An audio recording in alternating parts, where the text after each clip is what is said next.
So జాలీ LLB 3 movie ఇప్పుడే చూసి వస్తున్నాను అనమాట. నాకు సినిమా చాలా బాగా నచ్చింది. ముఖ్యంగా ఈ సినిమాకి మెయిన్ అట్రాక్షన్ ఇద్దరు జాలీలు అండ్ ఆల్సో సౌరభ్ శుక్లా గారు. వీళ్ళ ముగ్గురు బ్యాంటర్ ఎలా ఉంటది అని చెప్పేసి ఎక్సైట్మెంట్ అయితే గ్యారంటీగా ఉండే. దాంతో పాటు జాలీ LLB ప్రతి మూవీలో ఒక సోషల్ మెసేజ్ ఉంటది. దాన్ని ఎంత బాగా చూపించారనే దాంట్లోనే సినిమా బాగుందా లేదా ఉంటది అనమాట.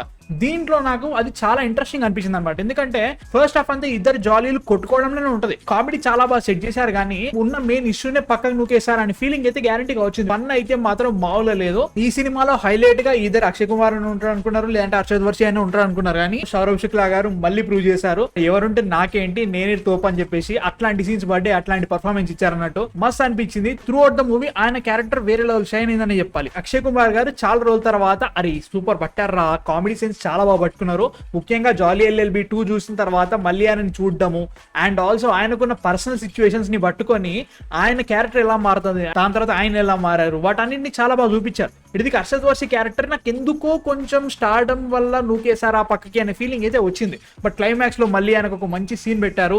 ఆ సీన్ అయితే మాత్రం అద్భుతంగా అనిపించింది. విలన్ గా గజరాజరావు గారి క్యారెక్టర్ అయితే మాత్రం చాలా ఇంట్రెస్టింగ్ అనిపించింది. ఆ క్యారెక్టర్ లో చాలా హిపోక్రసీ ఉంటుంది.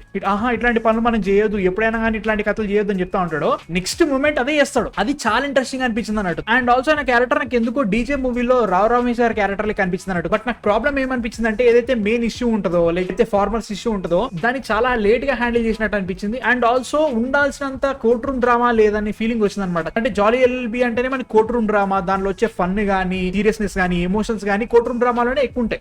అట్లాంటిది ఈ సినిమాలో కోర్ట్ రూమ్ డ్రామా తక్కువ ఉండి మిగతా విషయాలు ఎక్కువ చేశారని ఫీలింగ్ వచ్చింది.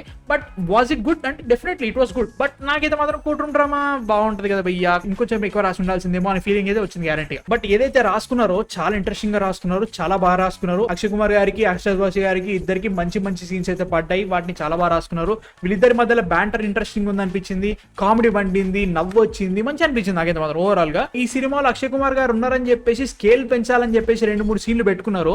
అవి ఎందుకు పెట్టుకున్నాం, అవసరమా అని ఫీలింగ్ వచ్చింది అన్నట్టు. బట్ మ్యూజిక్ నాకు ఎందుకో ఈసారి కొంచెం అండర్వెల్మింగ్ అనిపించింది భయ్య. అక్కడ పడే సీన్స్ కి ఎలివేట్ చేసినట్టు ఏ మ్యూజిక్ అయితే అనిపించలేదు నాకు. ఓవరాల్ ఓకే అనిపించింది అన్నట్టు. మ్యూజిక్ అయితే మాత్రం ఒక 10 జోక్స్ ఉంటే నాకు ఒక 7 జోక్స్ బాగానే అనిపించినాయి. 2కి స్మైల్ ఇచ్చిన, 2కి బాగుంది అనిపించింది, 2కి గట్టిగా నవ్విన అట్లా అనిపించింది అన్నట్టు. ఓవరాల్ గా జాలీ LLB 3 జస్ట్ ఏదో నామకే వాస్తే చేయకుండా మంచి స్టోరీ తీసుకున్నారు, మంచి క్యారెక్టర్స్ రాసుకున్నారు, మంచిగా తీశారు. నాకైతే మాత్రం నచ్చింది. మీరు చూసారా, చూడాలనుకుంటున్నారా కింద కామెంట్స్ లో చెప్పండి.